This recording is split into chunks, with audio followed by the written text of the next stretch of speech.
akkasumas ilmaan Oromoo bifa kamiinuu aadan keessatti achii bahanii Oromiyaa seenuu jaarraa fa'aa wajjin ka wareegaman hundi ni yaadatta.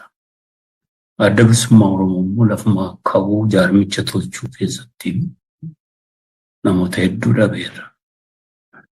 Erga tolchees dirreetti haala ulfaataa ta'een amma maqaan adda addaatti kenname shiftoota yookaan maaloo haa jedhu malee kasichi seenaan akkaataatti wareegama isaanii baasu ilmaan Oromoo akkamii akka dhabe hundi keessan ni beektu.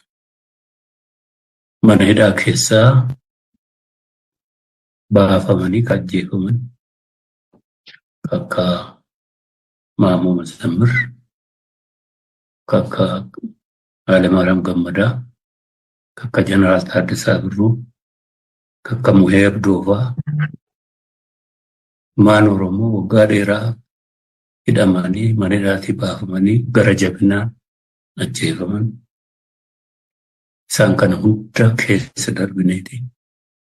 Sana booda dirree qabsootti imala irratti hojii magaalaa keessatti falmaa irratti